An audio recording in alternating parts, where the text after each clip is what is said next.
Human exploration of Mars represents one of the most ambitious endeavors our species has ever contemplated, yet the challenges involved extend far beyond what most people understand. While popular imagination often portrays Mars missions as achievable with sufficient funding and determination, the reality involves confronting fundamental physical laws, biological limitations, and psychological barriers that can't simply be overcome through willpower or technological innovation alone. And the distance separating Earth from Mars ranges between roughly 34 million miles at closest approach to over 250 million miles when the planets are on opposite sides of the Sun. This enormous gulf creates cascading difficulties that affect every aspect of mission planning, from propulsion requirements to crew psychology. The most immediate obstacle stems from basic orbital mechanics and energy requirements. Launching mass from Earth's surface demands tremendous amounts of fuel. But the real challenge emerges when considering the return journey. The rocket equation, formulated by Konstantin Tsiolkovsky over a century ago, describes an exponential relationship between the velocity change required and the mass ratio of propellant to payload. What this means in practical terms is that for every kilogram you want to bring back from Mars, you must carry multiple kilograms of fuel for the return. And you must also carry fuel to transport that return fuel to Mars in the first place. The mathematics becomes brutally unforgiving very quickly. Consider the scale of what's required. A Mars mission involves not just reaching the planet, but also landing safely, surviving there for months or potentially years, then launching back into Mars orbit and returning to Earth. Each phase demands propellant. If you're launching everything from Earth, you need fuel for the trans-Mars injection burn. Fuel for Mars orbit insertion, fuel for descent and landing, fuel stored on Mars for the ascent vehicle, fuel for trans-Earth injection, and fuel for Earth orbit insertion or direct entry. The mass ratios stack multiplicatively rather than additively. Engineers sometimes describe this as the tyranny of the rocket equation. One proposed solution involves manufacturing propellant on Mars itself using local resources, a concept called in situ resource utilization. And the Martian atmosphere consists primarily of carbon dioxide, and water ice exists beneath the surface in many locations. Theoretically, these could be processed into methane and oxygen for rocket fuel. However, this approach requires transporting an entire chemical plant to Mars, ensuring it functions reliably in an alien environment with minimal maintenance capability, and producing thousands of kilograms of propellant over months or years. The equipment must work the first time, every time. Fine, because there's no option for spare parts or repairs if something fails. A breakdown in propellant production could leave astronauts stranded with no possibility of return. The alternative is carrying all necessary propellant from Earth, which multiplies the initial launch mass to staggering proportions. Our current estimates suggest that a traditional chemical propulsion architecture would require launching hundreds of metric tons into Earth orbit just to send a crew of 4 or 6 people to Mars. Breaking this down into multiple launches helps somewhat, but you're still talking about the most expensive transportation project in human history, with costs potentially reaching hundreds of billions of dollars. Advanced propulsion systems like nuclear thermal rockets or electric propulsion could improve these mass ratios, but such technologies remain largely theoretical or exist only in early development stages, untested in the deep space environment where failure means death. Even if the propulsion challenges were somehow solved, the journey duration presents its own severe difficulties. Mars missions would likely require between 6 and 9 months of travel time each way, depending on the specific trajectory chosen and propulsion capabilities. During this extended voyage, astronauts face constant exposure to space radiation in a form far more dangerous than anything experienced on the International Space Station. Earth's magnetic field provides substantial protection against cosmic radiation for spacecraft in low Earth orbit. But beyond this protective bubble, crews encounter the full force of galactic cosmic rays and solar particle events. Galactic cosmic rays consist of high-energy particles, primarily protons and atomic nuclei, that originate from outside our solar system. These particles travel at tremendous velocities, carrying enormous amounts of energy. When they strike human tissue, they create cascades of secondary radiation, damaging DNA, killing cells, and triggering complex biological responses. Unlike the relatively low-energy radiation from X-rays or gamma rays that we can shield against with sufficient material, Yet cosmic rays possess such high energy that they penetrate deeply into any practical spacecraft structure. Adding more shielding helps to some extent, but it also adds mass, worsening the propulsion problem. Moreover, shielding can actually create additional secondary radiation when cosmic rays interact with the shielding material itself. Current estimates suggest that astronauts on a round-trip Mars mission would accumulate radiation doses between 500 and 900 millisieverts, depending on solar activity levels and mission duration. To put this in perspective, radiation workers on Earth are limited to 50 millisieverts per year, and NASA's career limits for astronauts range from 600 to 1,200 millisieverts depending on age and sex. A single Mars mission could push crew members close to or beyond these lifetime limits. The immediate risks include increased cancer probability, with estimates suggesting a few % increase in lifetime cancer risk per Mars mission. More concerning are effects we don't fully understand yet, such as cognitive impairment from cosmic ray damage to the central nervous system. Research on rodents exposed to high-energy particle radiation shows troubling neurological effects. Animals exhibited reduced cognitive performance, impaired memory, increased anxiety behaviors, and structural changes in brain tissue. These experiments used radiation doses and particle types similar to what Mars-bound astronauts would experience. And if humans show similar responses, crew members might suffer measurable cognitive decline during the mission precisely when they need peak mental performance to handle emergencies and complex operations. The latency period for such effects remains unclear. Symptoms might not appear until weeks or months into the mission, potentially compromising crew capability during critical Mars operations or the return journey. Solar particle events present a different but equally serious threat. The Sun occasionally ejects massive quantities of charged particles during solar storms and coronal mass ejections. While less energetic than galactic cosmic rays, solar particles arrive in such enormous numbers that they can deliver lethal radiation doses within hours during major events. The largest recorded solar storm, the Carrington event of 1859, would have killed unprotected astronauts in deep space. Even moderate solar storms could cause acute radiation sickness if astronauts lack adequate shielding.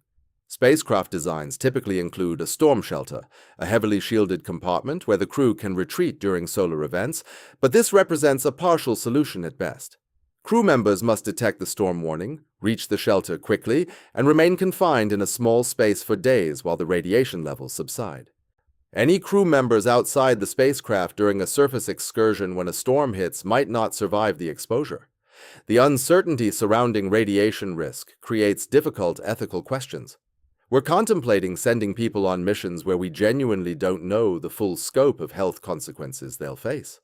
Cancer risks can be estimated statistically based on decades of data from atomic bomb survivors, radiation therapy patients, and occupational exposures. But cosmic ray effects on the brain and other tissues involve radiation quality and energy ranges we have limited experience with. Animal studies provide concerning hints, but humans might respond differently. We could be sending astronauts on missions that will leave them with cognitive disabilities, accelerated aging, or other chronic health problems that only become apparent years after their return. The individuals volunteering for such missions presumably accept these risks. But society bears some responsibility for ensuring that volunteers truly comprehend what they're agreeing to. Radiation isn't the only health threat posed by the journey itself. Extended weightlessness causes predictable and severe physiological deterioration. Without gravity to provide constant loading, bones begin losing calcium and becoming brittle. Astronauts on the International Space Station lose bone density at rates of 1 to 2% per month in weight-bearing bones like hips, femurs, and vertebrae. A 9-month journey to Mars, followed by months on the Martian surface in reduced gravity, then another 9-month return journey, could leave astronauts with osteoporosis-like bone loss totaling 20 to 30% or more. This isn't just a post-mission recovery issue. Weakened bones increase fracture risk, and a broken leg or hip on Mars, millions of miles from definitive medical care, could prove fatal. Muscles atrophy in microgravity as well. Without the need to support body weight against gravity, muscle mass declines rapidly despite exercise countermeasures. Current space station crews exercise 2 to 3 hours daily using resistance devices and treadmills, yet still lose significant muscle mass and strength.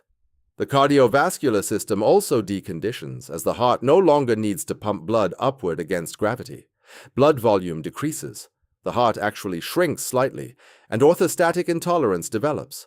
So, meaning astronauts feel dizzy or may faint when standing after returning to gravity. These effects compound during a multi-year Mars mission, potentially leaving crew members weakened and vulnerable precisely when they need to perform demanding physical tasks. Mars itself offers only partial gravity, about 38% of Earth's pull.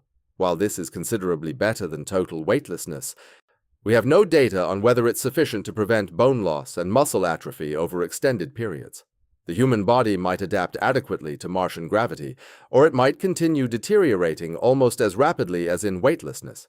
Until someone spends months in fractional gravity, we simply won't know. This uncertainty adds another layer of risk. Astronauts might arrive at Mars already weakened from the journey, then spend a year or more in reduced gravity that may not provide sufficient loading to maintain musculoskeletal health before facing another 9 months of weightlessness on the return trip. By the time they reach Earth, their physical condition could be severely compromised. Vision problems have emerged as another troubling issue in recent years. A significant percentage of astronauts who spend months in space develop changes to their eyes and optic nerves. The condition, called spaceflight-associated neuroocular syndrome, involves flattening of the eyeball, optic disc swelling, and changes to the retina and optic nerve. Some astronauts experience measurable vision deterioration that persists long after returning to Earth. The exact mechanism isn't fully understood, but likely involves fluid shifts in the absence of gravity, causing increased pressure in the skull.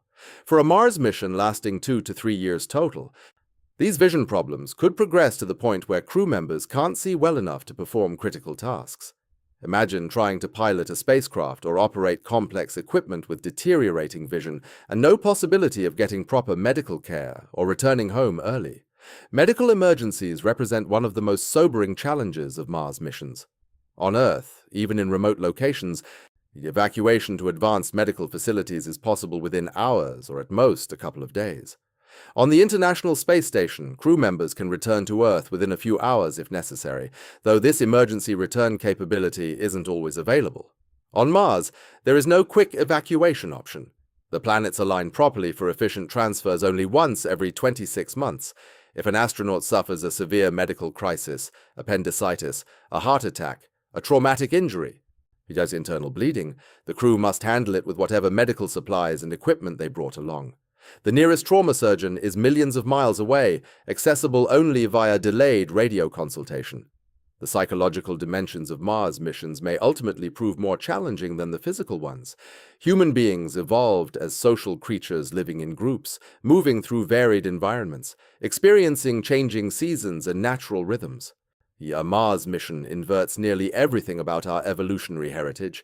The crew would consist of a handful of people confined together in a small habitat for years, unable to leave without donning cumbersome spacesuits, surrounded by a barren, frozen desert beneath a butterscotch sky, completely isolated from the rest of humanity. Every person they've ever known, everything familiar and comfortable, would be impossibly distant. Communication delays make this isolation even more profound. Radio signals travel at light speed, but the enormous distance to Mars means messages take anywhere from 4 to 24 minutes one way, depending on where the planets are in their orbits. Conversation becomes impossible. You can't call home and talk to your spouse about your day. You can't consult with mission control about a developing problem and get immediate guidance. Every interaction becomes an exchange of recorded messages with long gaps between transmission and response. This communication lag affects not just personal relationships, but operational decision-making. The crew must be prepared to handle emergencies completely independently because there's no possibility of real-time support from Earth. Antarctic research stations provide our closest analog to Mars mission conditions, and the psychological data from those environments should give us pause. Winter-over crews at Antarctic stations experience isolation, confinement, harsh environmental conditions, and limited communication with the outside world, though nothing approaching what Mars crews would face. Even so, researchers have documented significant psychological effects. Depression, anxiety, and interpersonal conflicts emerge regularly. Some individuals develop what's called the Antarctic stare, a sort of psychological withdrawal. Sleep disturbances are common. The confined social environment breeds tensions that can escalate since there's no escape from people you're in conflict with. You can't take a walk in the park or visit a friend across town to get some space. You're stuck with the same few people day after day. Mars missions would magnify these stresses enormously. Antarctic stations can receive supply flights during summer months, and crew members know they'll rotate out on a predictable schedule. If a severe emergency occurs, evacuation is difficult, but theoretically possible. Mars offers none of these safety valves. The crew would be genuinely on their own, facing dangers that could kill them rapidly if their equipment fails or they make critical mistakes. The psychological weight of this reality, the knowledge that Earth is unreachably distant and no rescue is possible, would be present every moment. How humans respond to such conditions over multiple years remains largely unknown because we've never created an adequate analog situation to study it properly. Confinement within a small habitat creates additional stress. Current Mars mission architectures envision habitats with perhaps a few hundred cubic meters of pressurized volume for a crew of 4 to 6 people. For comparison, a typical suburban home might have 200 to 300 square meters of floor space across multiple rooms. The Mars habitat would be smaller, with much of the space occupied by equipment, supplies, and life support systems.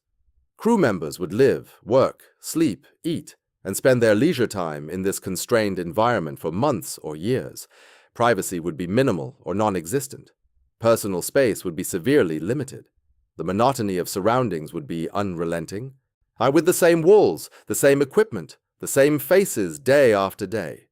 The absence of natural environmental variety might seem like a minor concern compared to radiation or mechanical failures, but sensory deprivation and environmental monotony have documented psychological effects. Humans need stimulus variation, changes in scenery, different experiences to maintain psychological health. On Mars, the view out the window would show the same desolate landscape every day. The habitat interior would never change. There would be no seasons. No weather beyond dust storms visible in the distance, no plants or animals, no natural sounds except the whisper of life support fans and pumps. This sensory poverty could contribute to depression, cognitive dulling, and reduced motivation over time. The habitability standards humans have evolved to expect cannot be replicated in Martian conditions. Creating anything resembling a normal living environment requires massive technological infrastructure that must function perfectly for years. A typical Earth home provides space, privacy, temperature control, fresh air, running water, waste disposal, and access to the outdoors. On Mars, every single one of these basic amenities becomes an engineering challenge with life or death stakes. The habitat must maintain pressure, generate oxygen, recycle water with near-perfect efficiency, manage waste, control temperature within narrow bands, filter contaminants, and shield occupants from radiation. Any failure in these interlocked systems creates cascading problems. Water recycling presents particularly difficult challenges. While the International Space Station achieves roughly 90% water recovery, that remaining 10% represents a significant loss over time. On a Mars mission lasting years, even small inefficiencies compound into major resource shortfalls. How the water recovery systems must process urine, sweat, humidity condensate, and gray water from hygiene activities, removing contaminants, salts, and biological materials to produce potable water. These systems require regular maintenance, replacement parts, and eventual refurbishment. If water recovery drops below target efficiency, the crew faces gradual dehydration unless they can extract more water from Martian ice, which requires energy-intensive melting and purification processes. The psychological dimension of water scarcity should not be underestimated. Rationing water affects hygiene, comfort, and morale. Astronauts might be limited to brief sponge baths instead of showers, using minimal water for washing clothes or cleaning living spaces. The accumulated grime and body odor in a sealed habitat would become oppressive over time. While such conditions might seem like minor inconveniences compared to survival challenges, these quality-of-life factors significantly impact mental health during long-duration isolation. Humans need to feel clean, to maintain personal hygiene standards, to preserve dignity in their daily routines. When these basic comforts erode, psychological resilience weakens. Food systems for Mars missions face similar constraints. Unlike the International Space Station, which receives regular resupply missions, Mars crews must either bring all their food or produce it locally. Bringing sufficient food for a multi-year mission adds enormous mass to the spacecraft. Dried and preserved foods lose nutritional value over time, and even the best preservation methods cannot maintain vitamin content indefinitely. Fresh food becomes impossible without growing capabilities. Establishing food production on Mars requires greenhouses, lighting systems, growth medium, and seeds, water, nutrients, pest control, and considerable crew time for cultivation and harvest. The psychological benefits of fresh food and gardening activities might justify these efforts, but the technical challenges remain substantial. Growing food in Martian conditions presents unique difficulties. Martian soil contains perchlorates, toxic compounds that must be removed before soil can support plant growth. Imported growth medium or hydroponic systems avoid this problem, but add mass and complexity. Plants require specific light wavelengths, so grow lights must provide the right spectrum while consuming precious electrical power. Temperature and humidity must be carefully controlled. Pollination becomes problematic without insects or wind, requiring manual intervention. Even with these challenges addressed, crop yields might disappoint. And the psychological blow of watching carefully tended plants fail due to environmental factors, equipment malfunctions, or unforeseen problems could devastate crew morale. The energy requirements for maintaining life on Mars create another critical vulnerability. Solar panels work on Mars but provide less power than on Earth due to greater distance from the Sun and regular dust accumulation that reduces efficiency. Dust storms can blanket solar arrays for weeks, dramatically cutting power generation exactly when habitats need more energy for lighting, heating, and life support systems compensating for reduced sunlight. Nuclear power sources offer more reliability, but add weight, complexity, regulatory challenges, and risks of radioactive contamination. Any long-term Mars presence requires robust power generation with redundancy, yet redundancy means more equipment that can fail, more maintenance requirements, and more mass to transport from Earth. Power scarcity directly affects quality of life. Reduced lighting creates gloomy environments that worsen seasonal affective disorder and circadian rhythm disruptions. Lower temperatures force crew members to wear extra layers indoors, restricting movement and comfort. Limited computing power constrains entertainment options, scientific work, and communication capabilities. If power shortfalls force rationing, difficult decisions arise about which systems get priority. Does the crew cut back on communication to preserve life support margins? Do they reduce lighting to maintain water recycling? These trade-offs create stress and disagreement, potentially sparking conflicts within the crew. Communication delays between Mars and Earth range from roughly 4 to 24 minutes one way, depending on planetary positions. This lag makes real-time conversation impossible. Every interaction becomes asynchronous, like exchanging recorded messages or emails rather than talking. For astronauts dealing with equipment failures, medical emergencies, or psychological crises, this delay proves frustrating and potentially dangerous. When seeking expert advice from Earth, they must describe the problem, wait for transmission, wait for specialists to analyze and respond, then wait again for the reply to arrive. Simple troubleshooting conversations that might take minutes on Earth stretch into hours. So in emergencies, this delay could mean the difference between successful intervention and catastrophic failure. The psychological impact of communication delays extends beyond practical problem solving. Human connection depends on real-time interaction, the natural flow of conversation, the immediate emotional responsiveness that creates intimacy and understanding. Video calls with communication delays feel hollow and unsatisfying.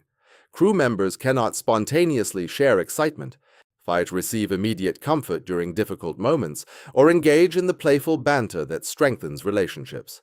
They become separated not just by distance but by time itself, creating a profound sense of disconnection from everyone on Earth. Relationships with partners, children, friends, and colleagues inevitably suffer. Watching children grow through delayed video messages, missing important life events, being unable to comfort loved ones in crisis creates deep psychological pain. Family dynamics face enormous strain during Mars missions. Astronauts with children essentially absent themselves from their kids' lives for years during critical developmental periods. They miss birthdays, school events, graduations, first relationships, and countless daily moments that build parent-child bonds. Children struggle to maintain connection with a parent who exists only as a delayed voice and image. Partners carry the full burden of household management, child-rearing, and daily life decisions without consultation. The returning astronaut might find themselves estranged from children who have grown and changed, whose lives continued without them, who bonded more deeply with the remaining parent or other caregivers. These fractured relationships represent real costs that extend far beyond the mission timeline. The crew selection process for Mars missions must weigh psychological factors as heavily as technical skills.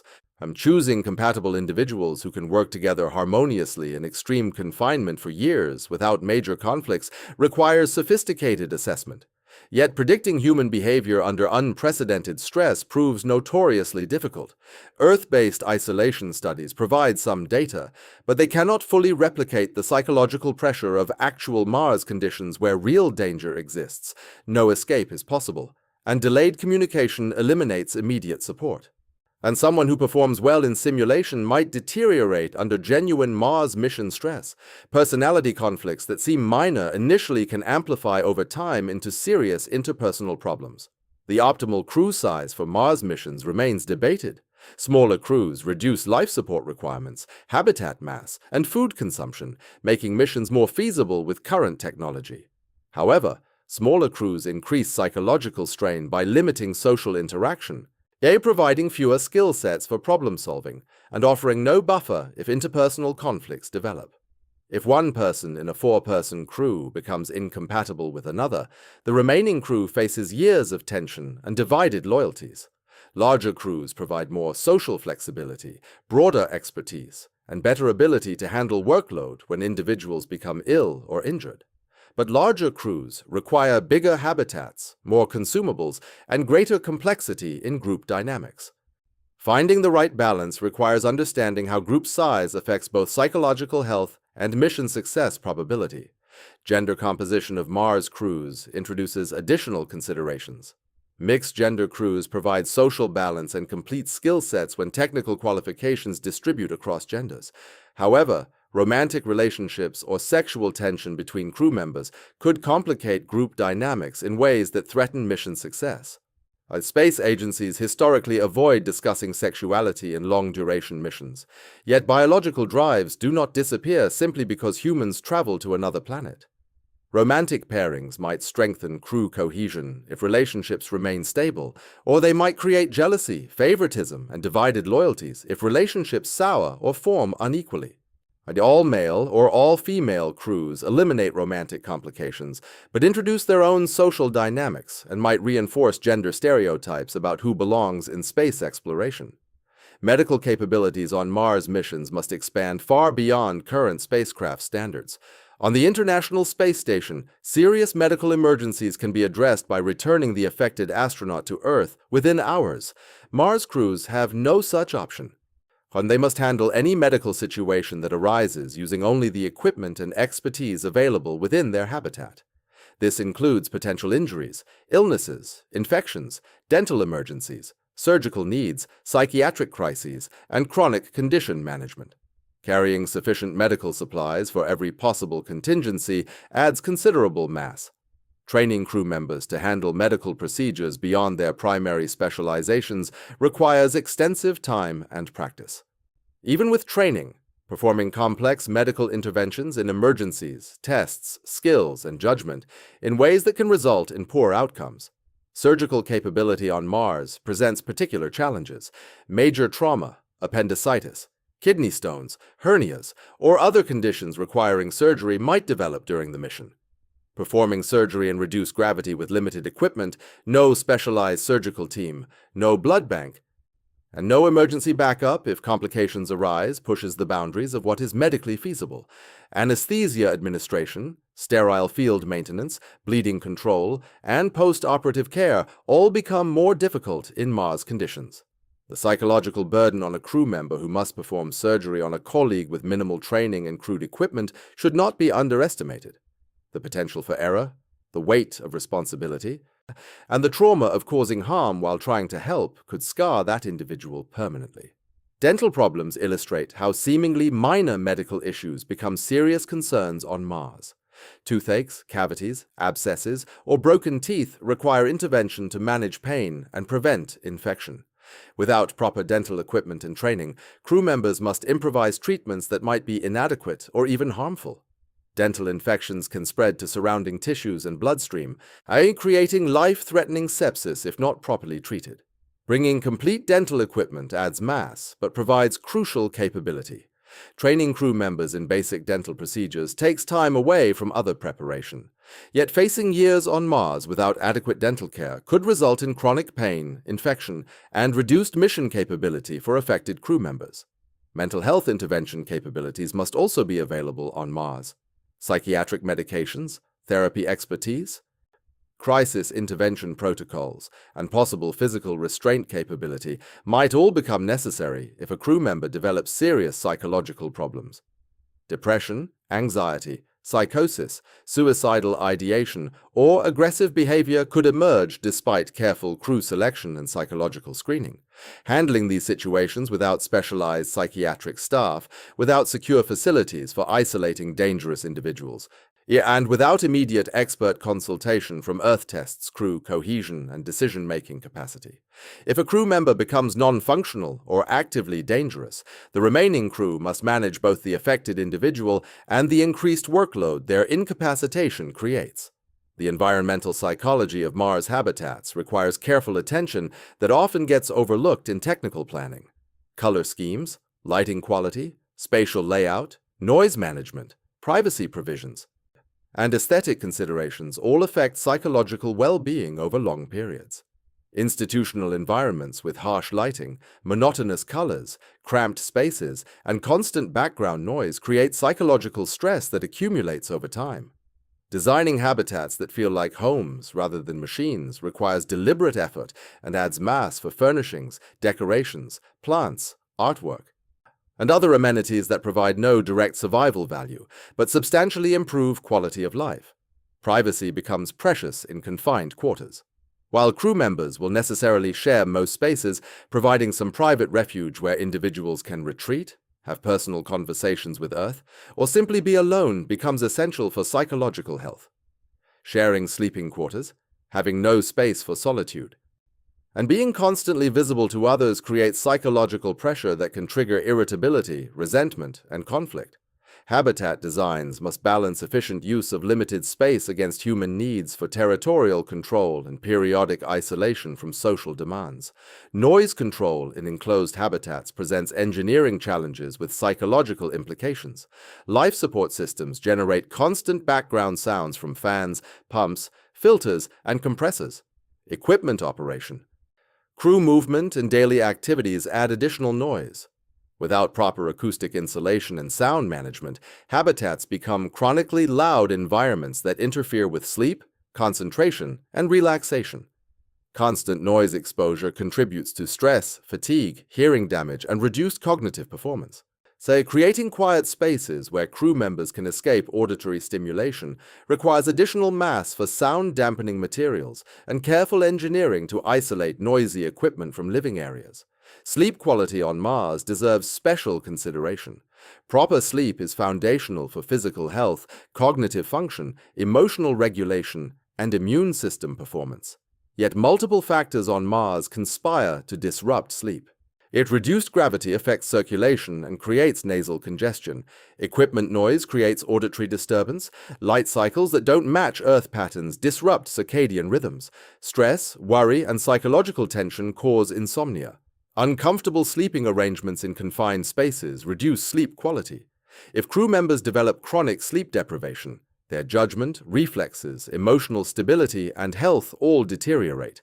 Performance errors increase. Conflicts become more likely, and accident risk rises substantially.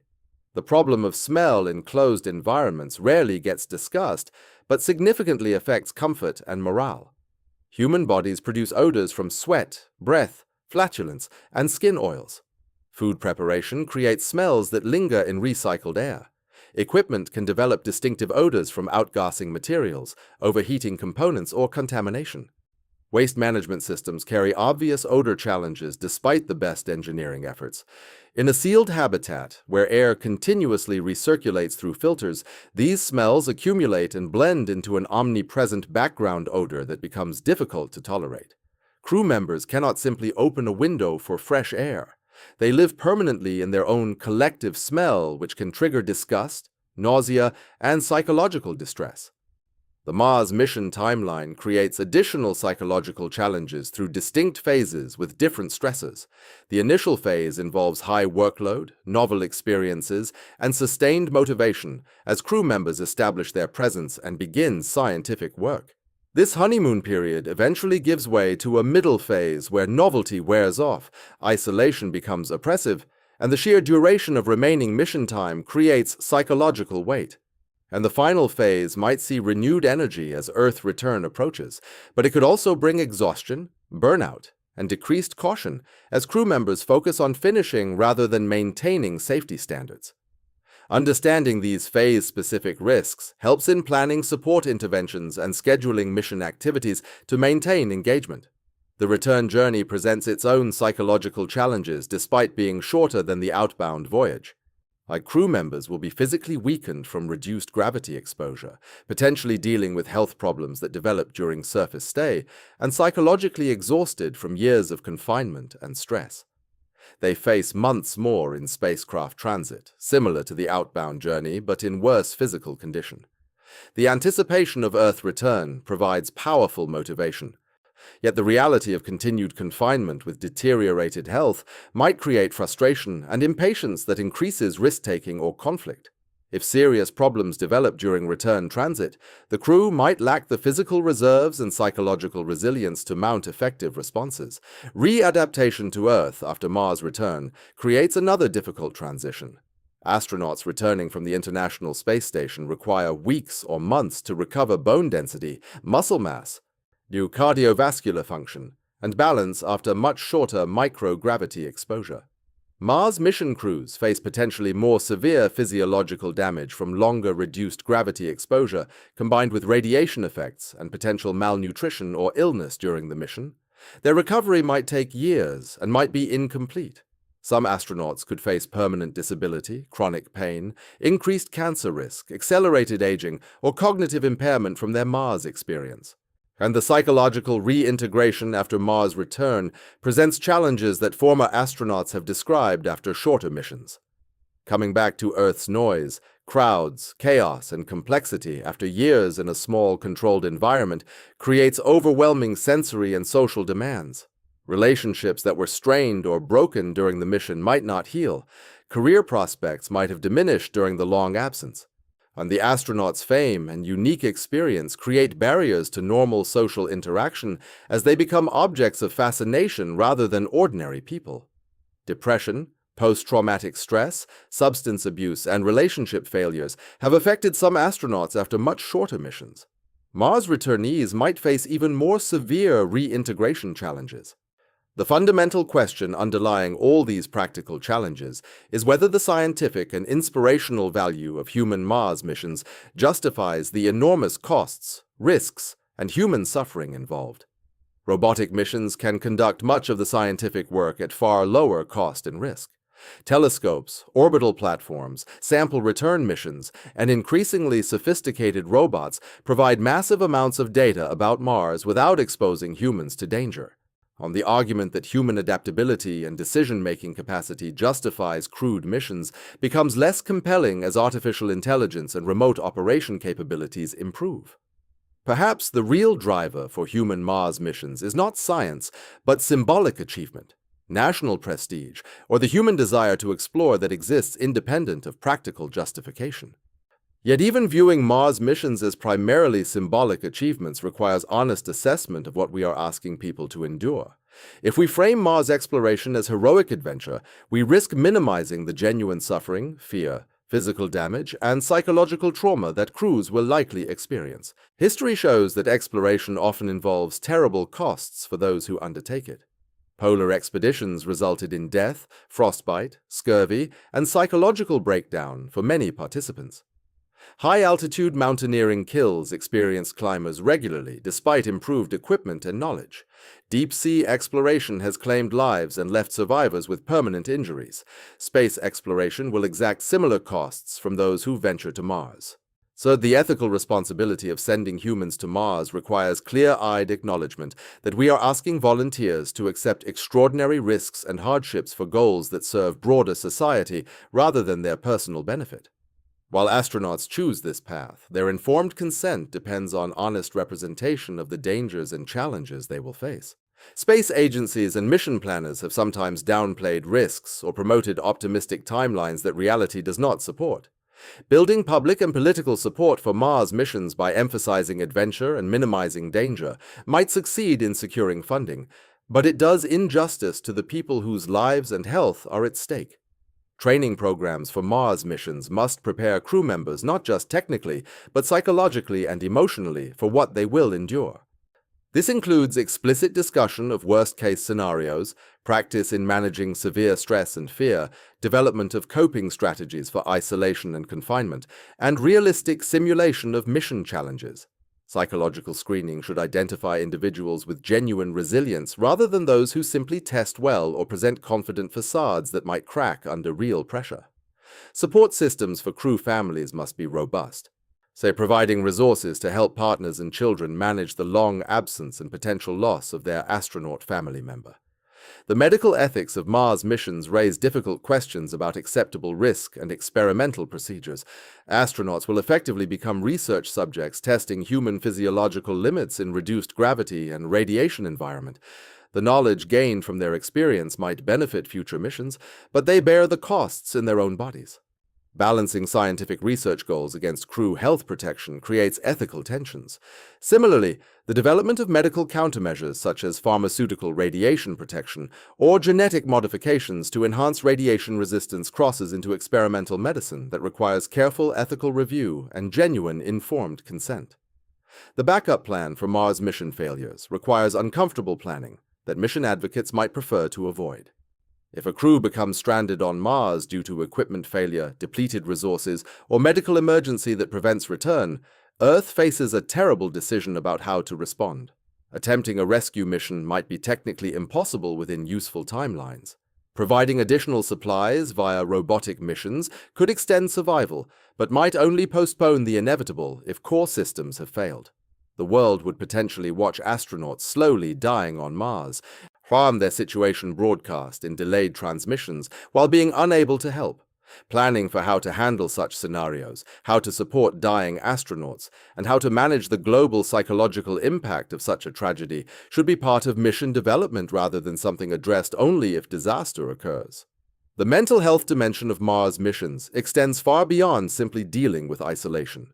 Crews would be living in an environment where every single aspect of their existence is artificial and controlled, where stepping outside without protection means immediate death, and where the margin for error in virtually every activity is razor-thin. The constant awareness that survival depends on the continuous functioning of complex machinery, that help is impossible, and that a single catastrophic failure could end everything creates a psychological burden that has no real analog in human experience. Even Antarctica research stations, often cited as analogs for Mars missions, allow for emergency evacuation within hours or days at most. Submariners eventually surface. Space station crews know that escape pods exist, and Earth is always close. Mars offers none of these safety valves. The selection and training of crew members for such missions presents challenges that go beyond identifying people with technical competence and apparent psychological resilience. How does anyone truly assess whether someone can handle years in an environment that has never existed before? Psychological screening can identify obvious red flags, but predicting how individuals will respond to the unprecedented stresses of Mars requires assumptions based on incomplete knowledge. Training simulations on Earth, no matter how realistic, cannot replicate the actual knowledge that you really are on another planet with no possibility of rescue.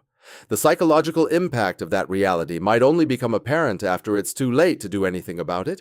Interpersonal dynamics within small, isolated crews present another layer of complexity. Research on isolated groups consistently shows that even carefully selected, highly trained individuals can develop conflicts, say personality clashes and group dynamics problems when confined together for extended periods. On Earth, or even in low Earth orbit, such problems can be managed through crew rotations, separations, or in extreme cases, early return. On Mars, the crew is stuck with each other for years, regardless of how relationships develop. A personality conflict that might be a minor annoyance in a normal work environment can become completely debilitating when you must live and work in close quarters with the same small group of people day after day, with no escape and no outside social contact beyond time-delayed communications. The hierarchical structure and decision-making processes for Mars crews raise difficult questions. Earth-based mission control will be giving guidance, but the communication delay means that crews must be able to make rapid decisions independently. This creates potential for conflicts between crew authority and ground control directives, especially in emergency situations where the crew on Mars has better immediate awareness of the situation than controllers on Earth reviewing data that's already minutes or hours old. How much autonomy should Mars crews have? What happens when crew decisions conflict with mission control recommendations? The isolation and communication delay essentially require crews to function more like explorers in previous centuries, largely self-sufficient in making their own decisions, but within the framework of a modern mission that still has significant Earth-based planning and oversight. Cultural and value differences within international crews add another dimension to these interpersonal challenges. Mars missions will likely involve crews from multiple countries, bringing together people with different cultural backgrounds, communication styles, conflict resolution approaches, and basic assumptions about hierarchy, authority, and group decision-making. While diversity can strengthen teams, it can also create friction points that become magnified under stress. Training can help, but years of isolation in an extremely stressful environment will test any crew's cohesion in ways that are difficult to fully prepare for. So the psychological impact of certain realistic scenarios that crews might face is particularly disturbing to contemplate. What happens to crew mental health if one crew member becomes seriously ill or is severely injured in a way that can't be treated with available resources? The rest of the crew would have to continue functioning, possibly watching a colleague slowly die over days or weeks, while still maintaining the station and carrying out mission tasks. The psychological trauma of such experiences, combined with the inability to leave or to receive in-person support, could be devastating. Mental health support via time-delayed video calls with Earth-based psychologists might provide some help, but it cannot replace real-time interaction or the possibility of human physical presence and comfort. The question of crew member death on Mars raises practical and psychological issues that mission planners must address, but that remain deeply uncomfortable. If a crew member dies, what happens to the body? Burial on Mars presents contamination concerns and symbolic questions about whether humans should leave remains on another planet. Returning remains to Earth adds mass to the return mission, which impacts fuel requirements. Is storage on Mars until a return mission means the surviving crew must live and work knowing their deceased colleague's body is nearby? Cremation might be technically possible, but requires energy and presents its own symbolic and cultural issues. There are no good options, and whatever choice is made will affect the surviving crew's psychological state for the remainder of the mission. Medical emergencies that require surgical intervention present particularly difficult scenarios. While crews will include members with medical training and missions will carry medical supplies, the level of care that can be provided on Mars will be vastly below what's available on Earth. What happens if someone develops appendicitis, a condition that's fatal without surgery but that requires only routine surgery on Earth?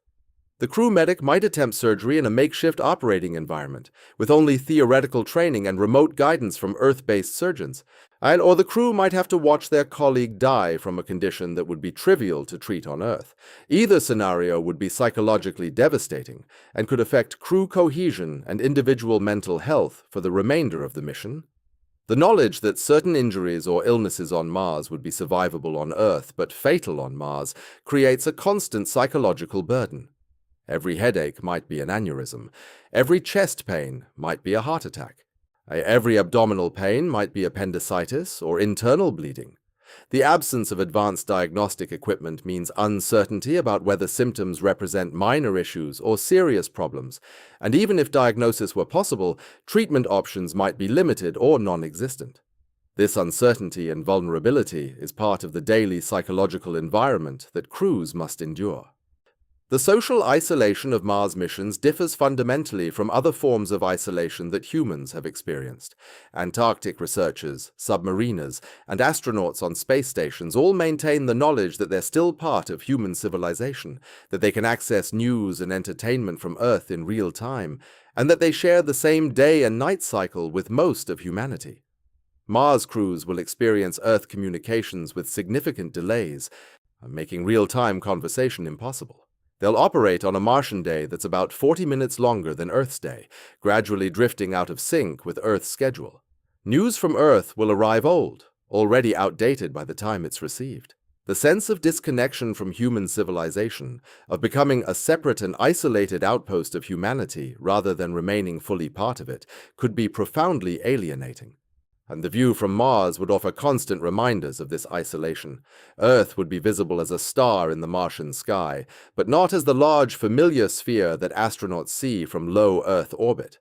The emotional impact of looking up and seeing Earth as just another point of light, knowing that everyone you've ever known exists on that tiny distant speck, could be psychologically overwhelming. Some crew members might find this perspective philosophically meaningful, while others might find it deeply disturbing. The reaction would likely vary for the same individual depending on their psychological state at any given time. Communication with family and friends on Earth will be complicated by the time delay and by the growing divergence between the Mars crew's experiences and the lives of people on Earth. Time-delayed conversations lack the natural flow of real-time discussion, making it difficult to maintain emotional connections. And the crew's daily experiences on Mars would be so far outside normal human experience that they might find it increasingly difficult to relate to people on Earth, while people on Earth might struggle to understand what the crew is experiencing. This growing psychological distance could make crews feel increasingly isolated even from their closest relationships, losing one of the key potential buffers against the mental health impacts of the mission. For the question of privacy on Mars missions presents significant challenges. Living quarters will necessarily be extremely compact, likely providing minimal private space for individual crew members. Constant close proximity with limited privacy affects psychological well-being, reduces the ability to process emotions privately, and eliminates most opportunities for solitude. Some people cope with stress by seeking alone time, but that option might be severely limited or non-existent on Mars. The knowledge that you're under constant surveillance through monitoring systems, necessary for safety but invasive of privacy, adds another layer of psychological pressure. Entertainment and leisure activities on Mars will be constrained by mass limitations and available resources. Missions can carry some recreational items, and crews will have access to digital entertainment, but the selection will be limited compared to what's available on Earth. Physical exercise will be necessary to counteract physiological deconditioning, but might provide less psychological benefit than exercise on Earth because it will feel like required work rather than chosen recreation. The lack of natural environments, inability to go for a walk outside in fresh air, and absence of the sensory richness of Earth's environment all contribute to psychological stress that accumulates over time. Like the Martian environment itself provides almost nothing that humans find psychologically restorative. Research on environmental psychology shows that humans derive significant mental health benefits from natural environments, particularly green spaces, water features, and natural light. Mars offers none of these. The landscape is barren rock and dust. There's no liquid water on the surface.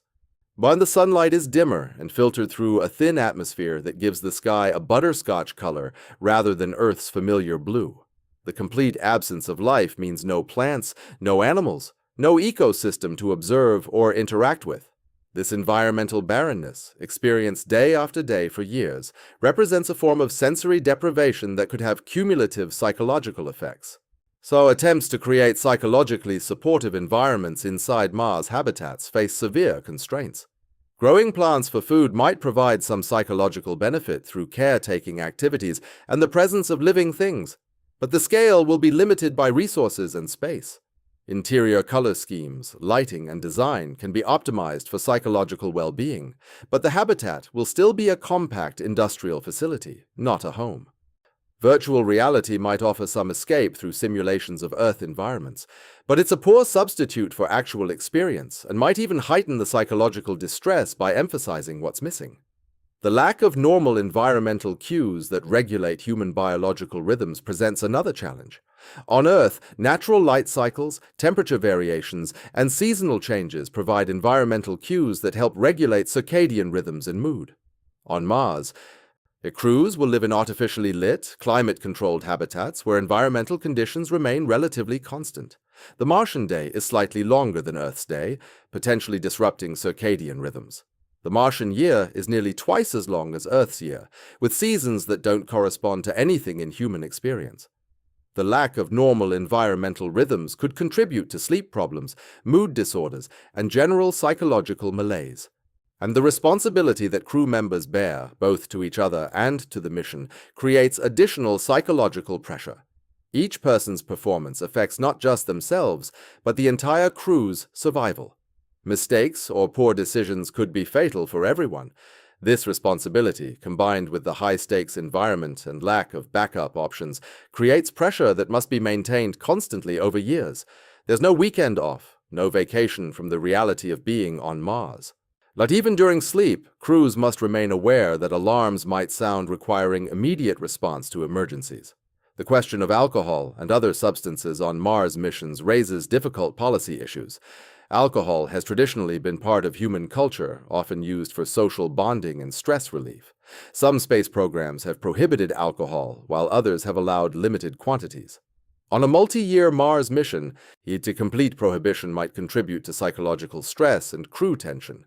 But alcohol use in an environment where impairment could be fatal and where it might interact with other psychological stresses in unpredictable ways presents obvious risks. Similar considerations apply to other substances that might be used for medical or psychological purposes. The confined environment means that substance use by one crew member affects everyone, and addressing substance abuse problems on Mars would be extremely difficult. The potential for psychological disorders to emerge during Mars missions presents challenges that are difficult to fully address through screening and planning. Depression, anxiety disorders, and other mental health conditions can develop in anyone under sufficient stress, regardless of prior psychological health. So treatment options on Mars would be limited to whatever medications were brought along and to remote psychological support from Earth, neither of which might be fully effective. Severe psychiatric emergencies, such as suicidal ideation or psychotic breaks, would be extraordinarily difficult to manage in the confined Mars environment with limited resources and no possibility of evacuation or hospitalization. The relationship between physical health problems and psychological stress creates feedback loops that could accelerate both. The physiological deterioration caused by radiation exposure, reduced gravity, and environmental factors will affect mood and cognitive function. Pain from bone demineralization or other physical ailments will impact psychological well-being. Meanwhile, psychological stress affects immune function, healing, and overall physical health. As the mission progresses and both physical and psychological problems accumulate, crew members might find themselves in a downward spiral where each type of problem exacerbates the other. The question of how to maintain hope and purpose during a multi-year Mars mission presents fundamental psychological challenges. The initial excitement of reaching Mars will fade into the routine of daily survival and work. Scientific research and mission tasks provide purpose, but years of repetitive activities in a harsh environment might lead to a sense of futility or questioning of whether the mission's goals justify the personal costs. Maintaining motivation and morale over such an extended period, especially when facing mounting difficulties and hardships, will require psychological resources that might erode over time. The return journey to Earth presents its own psychological challenges. After spending years adapting to Mars and to the crew's isolated life, the prospect of returning to Earth might trigger anxiety rather than just relief. Crew members might worry about how they'll readjust to Earth's gravity, how their radiation exposure might affect their long-term health, and how they'll reconnect with a world that has moved on without them. The months-long return journey itself will require maintaining psychological stability while returning to the same environment where the journey began, potentially triggering both anticipation of return and memories of the outbound journey. Re-entry to Earth society after a Mars mission could present significant psychological challenges. The crew will have been through experiences that no one else can fully understand, potentially leading to feelings of alienation even after returning home. They'll have adapted to Mars's environment and to the crew's close-knit group, and readjusting to Earth's gravity, sensory environment, and social complexity might be difficult. Some astronauts who've spent long periods in space have reported feeling like they no longer quite fit into normal life, and this effect could be magnified after a Mars mission. The long-term psychological impacts of such a journey might not be fully apparent until well after return. The health effects of radiation exposure will create ongoing psychological stress even after return.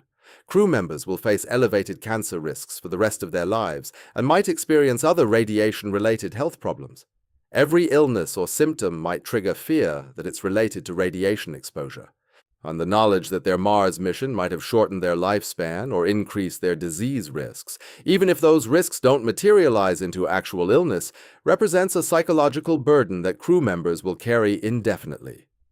The potential for genetic damage from radiation exposure raises disturbing questions about whether Mars crew members should be advised against having children after return, or whether children they do have might face elevated health risks due to parental radiation exposure.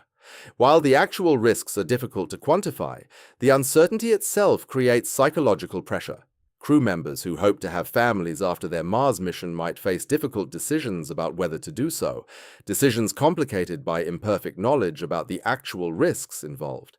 And the social and cultural impact of Mars missions extends beyond the immediate crew to affect broader society. A successful mission would be celebrated as a tremendous achievement, but the costs and risks involved should give pause to assumptions that Mars colonization represents humanity's inevitable future. The resources required for Mars missions are enormous, and legitimate questions exist about whether those resources might achieve greater benefits if directed toward other purposes.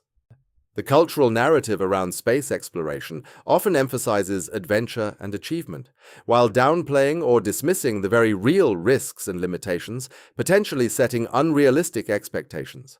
The ethical questions surrounding Mars missions deserve more serious consideration than they sometimes receive. Is it ethical to send humans on missions with known severe health risks and uncertain outcomes? What obligations do space agencies have to crew members who accept those risks? How should society weigh the scientific and inspirational value of crewed Mars missions against the costs and risks involved? These aren't questions with simple answers, but they should be part of honest discussions about Mars exploration, rather than being overshadowed by enthusiasm and optimism.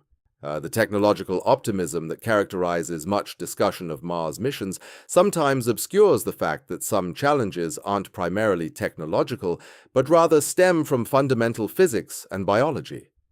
Better engineering can improve spacecraft reliability and habitat designs, but it cannot eliminate radiation exposure from cosmic rays and solar events, cannot prevent the physiological problems caused by reduced gravity, and cannot change the vast distances involved or the resulting communication delays and emergency response limitations.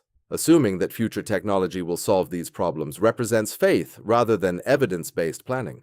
The timeline expectations for Mars missions often seem disconnected from the reality of the challenges involved.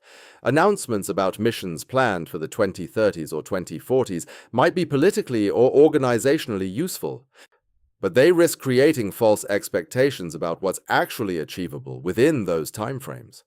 The technical, physiological, and psychological challenges discussed throughout this analysis aren't minor obstacles that can be addressed with incremental improvements to existing technology. Many represent fundamental problems that will require breakthrough solutions, not just refined engineering. Then the distinction between what's theoretically possible and what's practically achievable within realistic resource constraints and acceptable risk levels often gets blurred in discussions of Mars missions. Yes, it's theoretically possible to send humans to Mars with current or near-term technology. Whether it's practically possible to do so with acceptable risks to crew health and survival within achievable cost constraints, And with meaningful scientific or other benefits that justify those costs and risks is a much more complex question with less clear answers. The role of private space companies in Mars mission planning introduces additional considerations. Private companies can potentially operate with different risk tolerances and decision-making processes than government space agencies, potentially accelerating mission timelines, but also potentially accepting higher risks to crew safety. The regulatory frameworks for human space missions haven't fully adapted to the era of private spaceflight, creating uncertainties about oversight, safety standards, and liability. The enthusiasm and ambition of private space leaders is admirable in some respects, but should be balanced with realistic assessment of the challenges and risks involved, rather than assuming that determination alone can overcome fundamental physical and biological constraints. The public imagination often glosses over the stark reality that Mars missions represent a fundamentally different category of challenge compared to anything humans have attempted in space exploration. The International Space Station orbits Earth at roughly 400 kilometers altitude, meaning astronauts can return to the planet in a matter of hours if medical emergencies arise or critical systems fail catastrophically. Crew rotations happen regularly. Supplies arrive every few months. Giant communication with ground control is instantaneous. Mars operates under completely different parameters that eliminate virtually all the safety margins and escape options that have kept astronauts alive for decades in low Earth orbit. Consider what happens when a Mars crew encounters a medical crisis 6 months into their journey to the Red Planet. They're already tens of millions of kilometers from Earth, with no possibility of turning back because the orbital mechanics don't allow mid-course reversals without expending fuel that doesn't exist. If someone develops appendicitis, suffers a stroke, or experiences internal bleeding from a traumatic injury, the crew must handle it themselves with whatever medical equipment they brought along. There's no medevac helicopter, no emergency room, no specialists standing by. Yet the communication delay means that doctors on Earth can only provide guidance through messages that arrive many minutes after they're sent, making real-time surgical consultation impossible. The crew medic, who might have some advanced training but isn't a surgeon, would need to perform procedures they've only practiced in simulations while dealing with the stress of knowing their crewmate's life hangs in the balance. The psychological weight of that responsibility compounds the isolation and confinement stress that accumulates throughout the mission. Studies of Antarctic research stations, submarines, and other isolated environments provide some insights into how humans handle extended periods of confinement with limited contact with the outside world, but none of these analogs truly capture the Mars experience. Submariners know they can surface if necessary. Antarctic researchers know rescue is theoretically possible even in winter. Mars crews will know with absolute certainty that they're on their own for at least 2.5 years, and possibly longer if anything goes wrong with the return vehicle or launch window.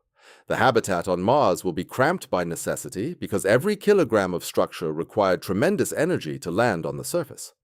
Early missions might involve crews of 4 to 6 people living in spaces comparable to a small apartment or large trailer. They'll eat the same recycled meals day after day, breathe recycled air, drink recycled water that was someone's urine last week, and have virtually no privacy. They'll see the same faces every single day for years, with no possibility of taking a weekend away or having a change of scenery. The monotony becomes its own form of psychological torture, different from, but potentially as damaging as acute stress. The Martian surface offers no relief from this confinement in the way Earth environments do. Every excursion outside requires donning a bulky spacesuit, going through airlock procedures, and operating in an environment where a single suit puncture could be fatal. The landscape, while scientifically fascinating, is a barren desert with no vegetation, no wildlife, no sounds except those generated by wind and equipment. The sky is a dusty pinkish color rather than the blue humans evolved under. The sun appears smaller and provides less light. These might seem like minor details, but the psychological impact of living in a place that looks and feels so alien to human evolutionary expectations shouldn't be underestimated. Our brains developed in environments with certain visual and sensory characteristics, and being removed from those characteristics for extended periods creates subtle but persistent psychological discomfort. The communication delay makes normal conversation with friends and family impossible. When someone sends a message from Mars to Earth, the response takes anywhere from 8 to 48 minutes depending on the planet's positions. This eliminates the back-and-forth rhythm of regular conversation, turning all communication into an exchange of long monologues. And the emotional support that people normally derive from talking through problems with loved ones becomes attenuated and frustrating. If a crew member receives bad news from home, like the serious illness or death of a family member, they experience that grief while being completely unable to return or even have a proper conversation about it. The helplessness and guilt that comes from being absent during family crises could prove psychologically devastating. Interpersonal conflicts within the crew take on magnified importance when there's no escape from the people you're frustrated with. In normal life, people manage conflicts partly through physical separation, taking breaks from difficult relationships by going to different places or spending time with other friends. Mars crews can't do that. If personality clashes develop or resentments build, the people involved still have to work together every single day in close quarters for years. And the Russians learned during their extended space station missions that careful crew selection and psychological monitoring are essential. But they also discovered that even carefully selected, highly trained individuals sometimes develop conflicts that prove difficult to resolve. On Mir, and later on the ISS, the ability to rotate crew members and the knowledge that the mission would end relatively soon helped manage these tensions. Mars missions eliminate both those safety valves. The question of crew composition raises additional psychological challenges that don't have clear solutions. Should Mars crews be all professional astronauts with military or scientific backgrounds, emphasizing competence and discipline even if it means selecting personality types that might be less adaptable? Or should missions include more diverse personality types, potentially including artists, writers, or others who might help maintain morale but lack the technical skills that become critical during emergencies? The optimal crew psychology for a Mars mission probably differs from what's worked in other isolated environments, but we won't know what works until we actually try it, meaning early Mars crews are essentially psychological experiments as well as explorers. The physical health deterioration that occurs during the journey amplifies these psychological stresses. Crew members will watch their own bodies weaken despite exercise regimens, knowing that the bone density they're losing might not fully recover even after returning to Earth. The muscle atrophy makes everyday tasks more tiring. The vision problems that many astronauts develop due to fluid shifts in microgravity could impair their ability to perform detailed work. The radiation exposure happens invisibly, but with the knowledge that cancer risks are accumulating day by day. This combination of known physical decline happening in parallel with psychological stress creates a feedback loop where physical deterioration worsens mental state and vice versa. Sleep disruption presents another underappreciated challenge for Mars missions. Human circadian rhythms evolved under Earth's 24-hour day-night cycle with specific light wavelengths and intensities. Mars has a slightly longer day at about 24 hours and 40 minutes, which might seem negligible, but research suggests even small circadian mismatches can disrupt sleep quality over time. The artificial lighting in the habitat won't perfectly replicate Earth sunlight, and the stress of the mission itself interferes with normal sleep patterns. Chronic sleep deprivation impairs cognitive function, decision-making, emotional regulation, and immune function. Astronauts on the ISS frequently report sleep problems despite being in orbit for much shorter durations than a Mars mission would require. Sleeping poorly for 2.5 years while trying to conduct complex scientific work and maintain critical life support systems seems like a recipe for catastrophic mistakes. The scientific work that justifies the mission in the first place becomes more difficult when crew members are struggling with physical deterioration, psychological stress, and chronic sleep deprivation. The rationale for sending humans to Mars rather than robots is that humans can make judgment calls, adapt to unexpected situations, and conduct more sophisticated investigations than current robotic systems. But those advantages disappear if the humans on Mars are functioning at diminished capacity due to the accumulated effects of the journey and surface stay. A tired, stressed, physically weakened crew member might make worse decisions than a well-programmed robot, undermining the entire premise of human exploration. The return journey presents its own set of psychological challenges, distinct from the outbound trip and surface stay. By the time the crew launches from Mars for the return to Earth, they've been gone from home for roughly 1.5 years. They're physically weakened, possibly psychologically strained, and now face another 6 to 9 months in microgravity for the trip home. The difference is that they're going home, which provides some psychological benefit, but they're also doing so in bodies that are more compromised than when they started. The Mars ascent vehicle and the spacecraft for the return journey must function perfectly, because there's no backup option if something fails. Every small malfunction during the return trip carries the knowledge that if this problem cascades into a larger failure, they'll die in space rather than making it home after having come so far. The re-entry and landing phase at the end of the mission is particularly risky for crew members who've spent 2.5 years in reduced gravity. Their cardiovascular systems will have adapted to not fighting against Earth's gravity, meaning the sudden return to 1G during re-entry and after landing could cause orthostatic intolerance severe enough to lead to unconsciousness. Astronauts returning from 6-month ISS missions sometimes need to be carried from their spacecraft because their bodies can't immediately handle standing up. Mars crews will have been in even lower gravity for even longer, making the physiological shock of Earth's gravity potentially dangerous.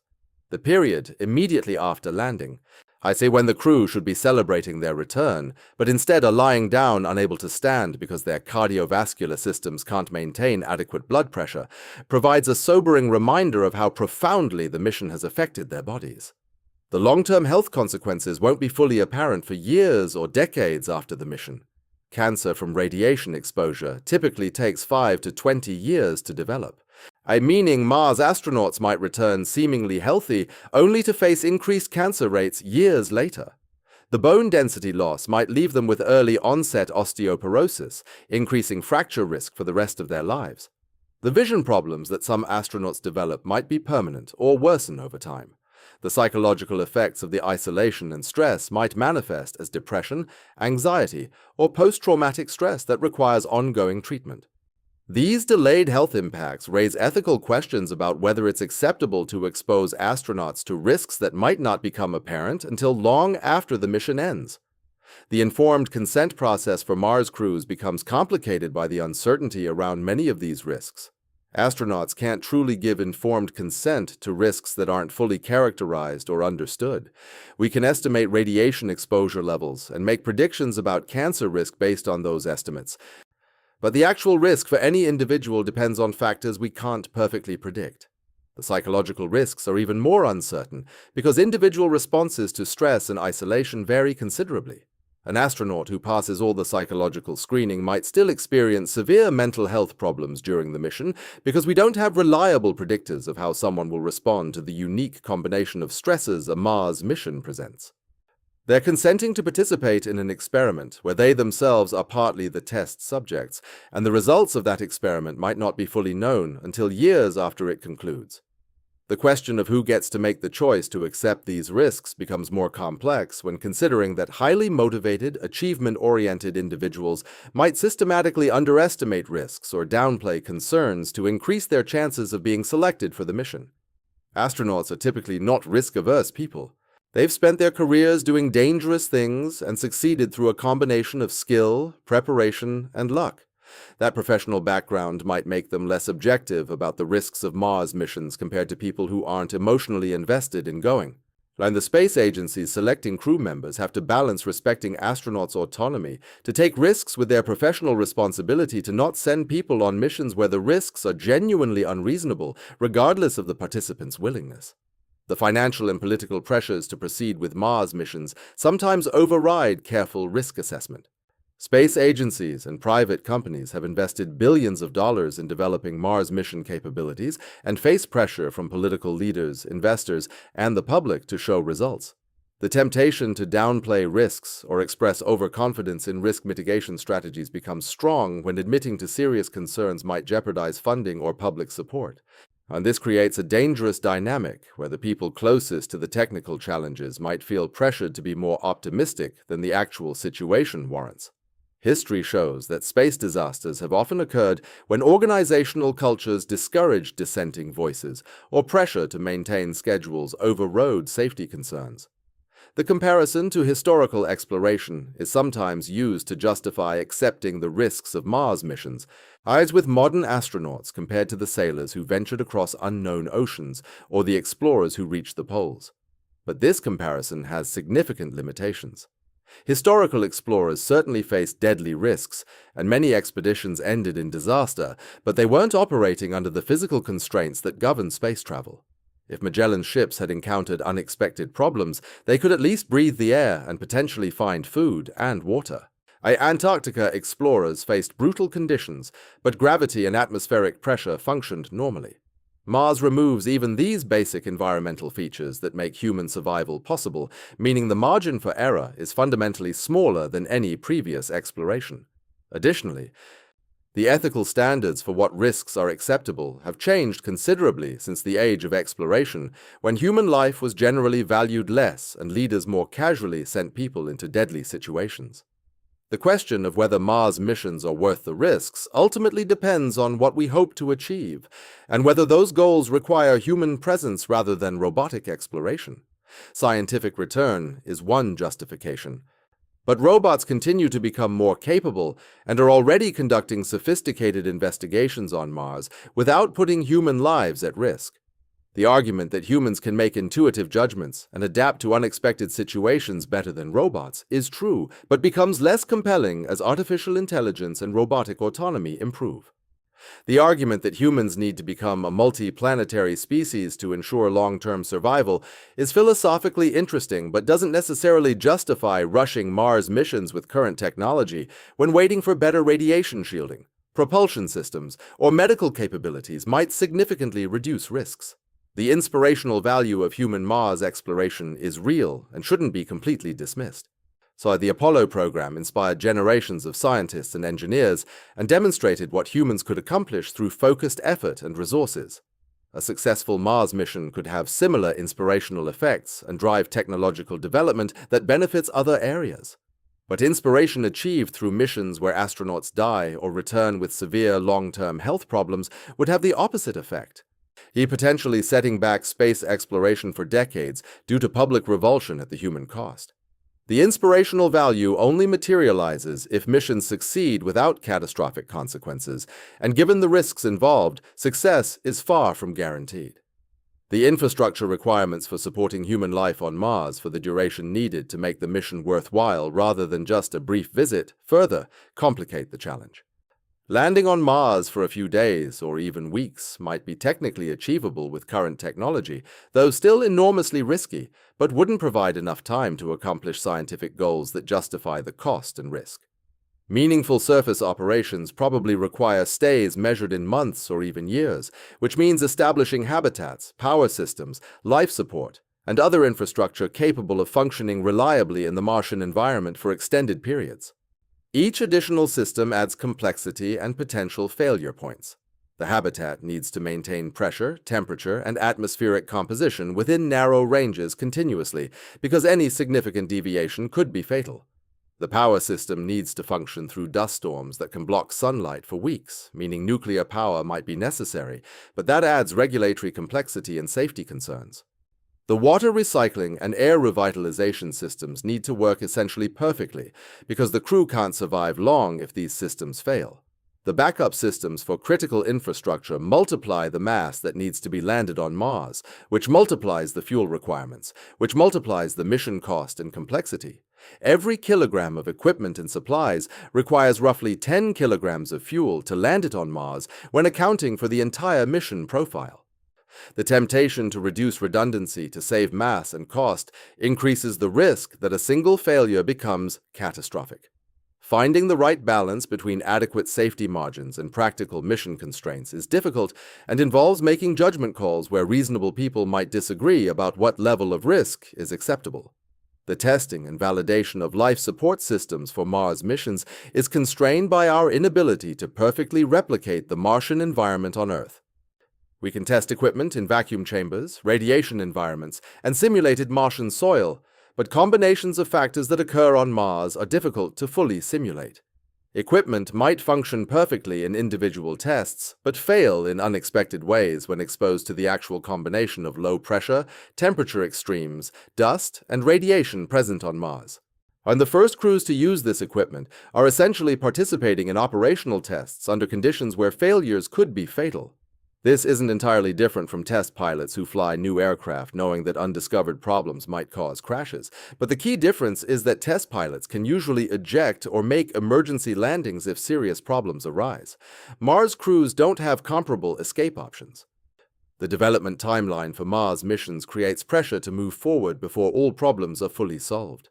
Political cycles, funding availability, and competitive pressure between nations or between government agencies and private companies push toward launching missions as soon as they're technically feasible rather than waiting until they're genuinely safe.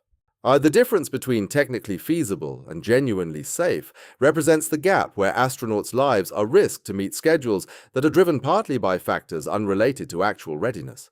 The Space Shuttle program demonstrated how schedule pressure and political considerations can lead to launching missions before safety concerns are adequately addressed, with the Challenger and Columbia disasters as tragic results. Mars missions face similar pressures, but with even higher stakes because the missions are longer, the environment is more hostile, and rescue is impossible. The international cooperation that might seem like a solution to spreading risk and cost also introduces coordination challenges that could increase risk in different ways. Different nations have different safety cultures, risk tolerances, and engineering standards. Equipment and procedures developed in one country need to interface seamlessly with those from other countries, creating integration challenges. Communication between international teams can be complicated by language barriers, time zones, and different organizational cultures. The ISS has demonstrated that international cooperation in space is possible. But Mars missions are far more complex and risky than operating a space station in low Earth orbit with regular resupply and crew rotation capability. The legal and ethical frameworks for Mars missions lag behind the technical planning. Questions about who's responsible if something goes wrong, what rights and protections crew members have, how to handle potential conflicts between crew members and ground control, and what procedures should govern emergency situations where lives are at stake don't have clear answers. The Outer Space Treaty provides some basic principles, but wasn't written with detailed Mars missions in mind. Individual nations' space laws vary considerably in how they address these issues. Private companies operating outside traditional government space programs might argue they should have more flexibility than NASA or ESA in terms of safety requirements and crew protection. But this raises concerns about a race to the bottom, where companies compete partly by accepting higher risk levels to reduce costs. The media and public relations aspects of Mars missions introduce additional pressures that can compromise decision-making. Missions will be highly publicized with global attention on every development. The pressure to maintain positive public opinion might discourage honest discussion of problems or risks. If a crew encounters serious difficulties during the mission, deciding how much information to share publicly becomes complicated by concerns about public reaction, crew morale, and maintaining support for the space program. The live communication between Mars and Earth, though delayed, means that crew members might be speaking directly to global audiences while dealing with life-threatening problems, which adds psychological pressure at exactly the wrong time. And the long-term trajectory of human space exploration depends significantly on how the first Mars missions unfold. Success would validate the approach and likely lead to expanded efforts, including potentially permanent settlements. Failure, especially failure resulting in crew deaths, would probably halt human Mars efforts for years or decades while the causes are investigated and addressed. And the pressure to succeed because failure would be so consequential might push mission planners toward optimistic assumptions rather than conservative ones, which perversely increases the actual risk of failure. This dynamic, where each mission carries the weight of the entire future of human space. Exploration makes the decision-making process emotionally and politically fraught rather than purely technical. The alternative approach of developing technology and capabilities more gradually through intermediate steps might reduce risk, but requires patience that political and organizational cultures often lack. Establishing a permanent lunar base would allow testing of life support systems, radiation protection, and human performance in a partially gravity environment while remaining close enough to Earth for relatively quick return in emergencies. Missions to near-Earth asteroids could provide experience with long-duration spaceflight without the commitment to landing on another planet. These intermediate steps cost money and time without the dramatic accomplishment of reaching Mars, making them harder to justify politically even if they make more sense from a safety and capability development perspective. And the fundamental tension at the heart of Mars exploration is between the human desire to explore and push boundaries versus the physical and biological realities that constrain what's actually possible with current technology. That tension isn't easily resolved through determination or optimism. The physics of rocket propulsion, radiation exposure, and gravity effects don't care about human ambition or inspiration. While the biological constraints on human physiology and psychology don't change because we'd prefer they were different. Addressing these challenges honestly and directly is more useful than pretending they're less significant than they actually are, or assuming they'll somehow work themselves out once missions are underway. Moving forward with human Mars exploration should involve clear-eyed acknowledgement of what we don't know and what we can't adequately protect against with current capabilities. It should involve honest discussion about the risks individual crew members are accepting and whether those risks are genuinely justifiable given what might be accomplished. It should prioritize developing technologies that could substantially reduce risks, like better radiation shielding or faster propulsion systems. Even if that delays missions, it should involve extensive testing through intermediate missions that build capability and experience without jumping straight to the most challenging possible target. Most importantly, it should involve humility about the limitations of human capability when operating in environments that are fundamentally hostile to human life, and honest recognition that not every challenge can be overcome through will and determination alone. The scale of the obstacles facing human Mars missions demands respect rather than dismissal, and the lives of the people we send to Mars deserve decisions based on sober assessment rather than optimistic assumptions.